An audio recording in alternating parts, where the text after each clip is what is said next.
Bonsoir mes frères et sœurs. Disons merci Seigneur. Merci Seigneur.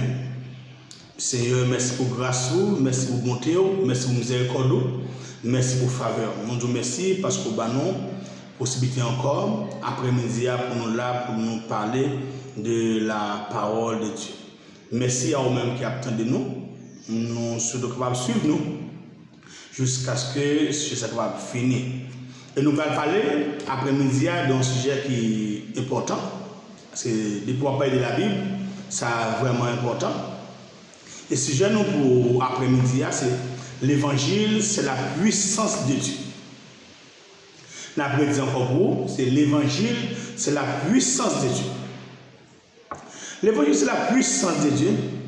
Et les paroles de Jésus-Christ resteront les mêmes. L'évangile, c'est la puissance de Dieu. Et les paroles de Jésus-Christ resteront les mêmes jusqu'à la fin. Les paroles de Dieu sont esprit et vie. Et ces paroles demeureront éternellement. Et ces paroles demeureront éternellement. L'évangile, c'est la puissance de Dieu. L'évangile, son force. L'évangile, son puissance. Et qu'est-ce que ça nous dit pour l'évangile? Par définition, l'évangile, c'est la bonne nouvelle de Jésus-Christ. L'évangile, c'est la bonne nouvelle de Jésus-Christ. Et pour la puissance, d'après la Bible appelle aussi puissance l'énergie interne. C'est une force interne. La puissance d'expansion de certaines réalités morales telles que la loi. Puissance interne. L'évangile, c'est une force qui est installée en don des chrétiens ou des chrétiens. Et force ça, énergie spirituelle ça, son énergie, chaque chrétien, chaque chrétienne, t'as doit dire. Si l'évangile sont puissance, et où tous ces chrétiens, ces chrétiennes, il faut que puissance ça, installée en don. Et lui recommander de nos jours à ce que pour l'évangile, il faut être puissant. Oui, lui recommande de nos jours pour faire l'évangile, pour tous ces serviteurs de Dieu, pour tous ces servants de Dieu, il faut être puissant, il faut être puissante. Parce que l'évangile parfait, c'est puissance. L'évangile parfait, c'est grâce, mon Dieu. L'évangile parfait, c'est capacité, ça. Parce que de nos jours, nous avons pile l'idée. Mais pour nous-mêmes, c'est à faire ne pas comprendre. Demander à ce que de nos jours, qu'on est puissant. Parce que pour dire c'est l'idée, pour nous, sommes hommes de Dieu, pour nous, sommes servants de Dieu, ou pas puissant, ou pas puissant. Et l'évangile, d'après la Bible, c'est la puissance de Dieu. Bon problème. Bon problème. Parce que la Bible connaît l'évangile comme une puissance, comme une énergie éternelle. Son force intérieure. C'est une force intérieure l'évangile. Et ça fait déclaration au passé. Déclaration homme de Dieu au passé. Déclaration femme de Dieu au passé. Parce que parole nous dit, elle est accompagnée de puissance, elle est accompagnée de force. Et ce n'est pas pour rien, lors où un serviteur de Dieu déclaré de tomber de diable. Et puis, il fait faible le monde spirituel. C'est déclaration forte faite avec une force. Une puissance éternelle. Monde qui fait déclaration, le ciel qu'on voit. Ce n'est pas n'importe qui parle, son serviteur de Dieu qui parle. Son homme de Dieu qui fait déclaration, mais ne sont pas puissants. Ces forces éternelles, ça, pas en où, comme on a fait. Nous-mêmes qui chargés avec petit spirituel. Le diable enrage. Le diable est fini avec jeunes filles, jeunes garçons, mais sous pôle qui est puissant. Comme on a fait, est-ce qu'on a quitté comme ça? Ils ne sont pas qu'à dépouiller, ils ne sont pas qu'à libérer, mais ils ne sont pas puissants. Si on fait déclaration simple, comment on va faire? L'évangile, c'est la puissance. Pas de l'évangile sans puissance. Pas de l'évangile sans énergie spirituelle. Pas de l'évangile sans force interne, ça que la parlé. Il faut longer. Ce n'est pas n'importe qui loge.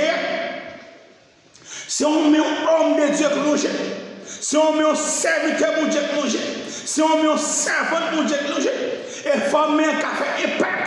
Il faut parole dans la bouche impacter le monde. Et faut que déclaration sortie avec puissance, avec grâce et dimension. L'évangile, c'est la puissance de Dieu. C'est une force éternelle. Il y a de certaines réalités morales telles que la loi. Même pour la puissance. Même pour la loi puissante. L'évangile a son puissance si et tout. Et nous prenons montre trois puissances. D'après la Bible. Le péché est son puissance. Le Saint-Esprit son puissance. La piété son puissance. Ce sont des forces que le bagage ça a. Ce sont des forces qui ont. Selon 1 Corinthiens 15, verset 56. Il dit, ô mort, où est ta victoire? Ô mort, où est ton aiguillon? Verset 56. L'aiguillon de la mort, c'est le péché. Et la puissance du péché, c'est la loi. Et la puissance du péché, c'est la loi. Péché a son puissance. Péché a son force. Et chaque fois qu'on pile le monde pas qu'à résister face avec le péché. Parce que faut avoir une force interne. Faut avoir une puissance. Les tentations viennent pour camper. Les découragements viennent pour camper. Les fornications viennent pour résister. Les adultères viennent pour dire non. Il faut qu'on fasse force, avec force, ça camper en face. Péché a son puissance. Et puissance ça, défaite en pile monde. Force ça, la grande pile monde à terre. Force ça, c'est un pile monde qui a une Bible dans mais je dis à ma tête baissée. Puisqu'il n'y a pas de puissance en donne. Puisqu'il n'y a pas de grâce en donne, et bien péché à la que vous avez. Vous ne pouvez pas camper en face. Ce n'est pas de puissance interne ça. Ce n'est pas de force ça. Si vous ne pas camper sur la parole de Dieu. C'est puissance pour Dieu pendant. Ce n'est pas de grâce pour Dieu sous péché qui a fini avant. Elles sont forcées. Parce qu'elle dit, au moins où est ta victoire? Au moins où est ton aiguillon? Aiguillon sont sortes d'un petit bateau, d'un pic là-dedans, qui a poussé au feu sac mal. L'aiguillon de la mort, c'est le péché.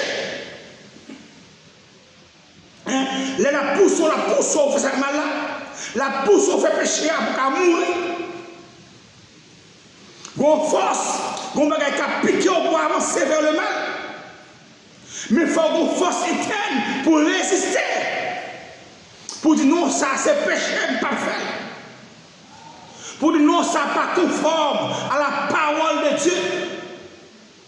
Moi, pas qu'à faire ça. Et la puissance du péché. Et puissance du péché, c'est la loi. Péché puissant. Mais il faut résister. Et c'est puissance, mon Dieu. C'est force interne, ça, qui a manqué un don, qu'il ne faut pas tomber dans le mal. Hein? La Bible relève encore énergie interne. On a besoin d'une énergie spirituelle pour camper face à le péché. Avec toute action, ça au moins le monde a venu avec eux. Ah, tout bagaille nouvelle ça yo. Ah, tout bagaille dans la mode ça yo. Tout l'évangile qu'a fait pendant volonté de Dieu. Ah, tout l'évangile sanctification ça yo. Qui soit disant de la parole de Dieu. Tout message qui pas contre les péchés. Tout message de tolérance, des prédicateurs tolérants. Est-ce qu'on a campé face à péché? Non. Mais nous-mêmes chrétiens, nous-mêmes nous autres, qui a fait l'évangile sérieux, qui a marché de la volonté de Dieu. Nous avons force interne installée en nous qui demande à ce que nous campions contre le péché. Et même les péchés à ta puissance. Mais au nom de Jésus, nous avons resté. Deuxième force que nous parlons parler, c'est le Saint-Esprit. Deuxième puissance. Luc 4, verset 14. Jésus revêtu de la puissance de l'Esprit. Jésus revêtu de la puissance de l'Esprit retourna en Galilée et sa renommée se répandit dans le pays d'alentour. Pour un serviteur de Dieu, il y a une renommée pour te parler de où? Faut que tu un homme qui est puissant. Et faut que tu aies revêtu de l'Esprit de Dieu. Faut que tu aies contrôlé en ma puissance, mon Dieu. Faut que tu aies grâce, mon Dieu, sur. Et pour que tu parler, amen, de ça, mon Dieu, fait avec vous. Faut que l'Esprit, mon Dieu, demeure sur vous. Faut que vous condamnez ma puissance, mon Dieu. Leur croiser avec vous. Faut que grâce, mon Dieu, sur vous. Façon que vous vivez, façon que vous comportez, langage, j'en ai vu sous quartier qu'on doit arrêter.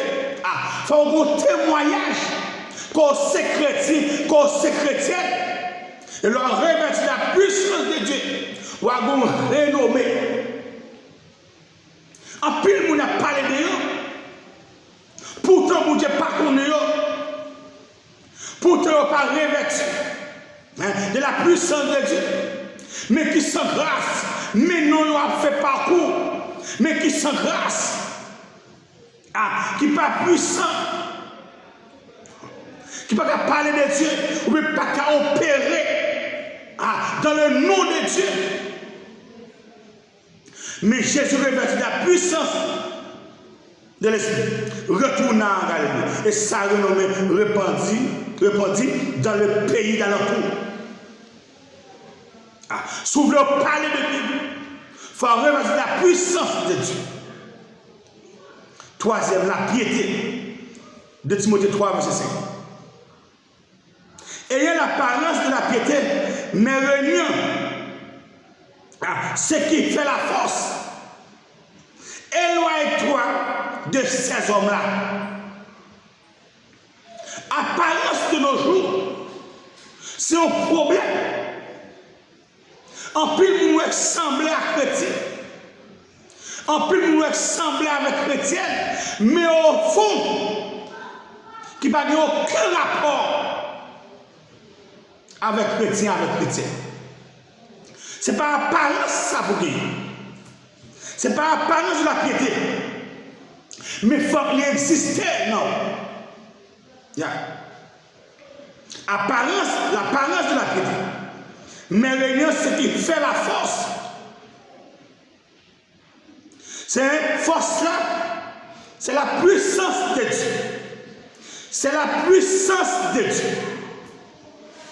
La puissance de Dieu. C'est quoi la puissance de Dieu selon la Bible? Pouvoir de commander. Pouvoir de commander ou d'agir, force effective. L'évangile a son pouvoir pour commander, pour agir. Il y a une force effective liée. Selon Romains 1, verset 16, il dit car je n'ai point honte de l'évangile. C'est une puissance de Dieu pour le salut de quiconque croit. Paul dit l'évangile a son puissance liée. Son puissance liée. Paul dit pas honte pour me parler de l'évangile. Parce que son puissance qui baille le salut. Et dans l'après-midi, il n'y a pas de salut aucun nom, sauf dans le nom de Jésus. Sur le nom de Jésus, il apprend 2 points avant. L'évangile est une puissance qui transformatrice. L'évangile est une puissance transformatrice. L'évangile n'a ni besoin d'être modifié, ni besoin d'être actualisé. L'évangile, c'est la puissance de Dieu pour la transformation de la vie de l'homme. N'a dit frère ça. L'évangile, c'est la puissance de Dieu pour la transformation de la vie de l'homme. 2 Corinthiens 5, verset 17. 1 Corinthiens 4, verset 20. Car le royaume de Dieu ne consiste pas en parole, mais en puissance. Parole, mon Dieu. Ce n'est pas une parole seulement. Elle ne consiste pas en parole, mais en puissance. Il prêche l'évangile avec puissance. Il prêche l'évangile avec grâce. Oui. L'évangile est une puissance qui sauve. Zacharie était prophétisé ça. Et dans Luc 1, verset 67 à 69, il dit le Dieu d'Israël nous a cité un puissant sauveur dans la maison de David. L'évangile, c'est une puissance qui sauve. Il y a la vie seulement de Jésus. Et si vous voulez sauver, c'est seulement Jésus qui a sauvé. Dans la situation, il est là, et seulement l'évangile qui a retiré dans ça. C'est une puissance transformatrice, et c'est une puissance qui sauve. L'évangile est une puissance transformatrice et une puissance qui sauve. Romains 1, verset 16. Car je n'ai point honte de l'évangile. C'est une puissance de Dieu pour le salut de quiconque croit. L'évangile est une puissance ici. Et lui recommander à ce que tout homme de Dieu doit être puissant. Toute femme de Dieu doit être puissante. Parce que sans la puissance de Dieu, il n'y a pas de l'évangile. L'évangile, c'est la puissance de Dieu que mon Dieu bénit.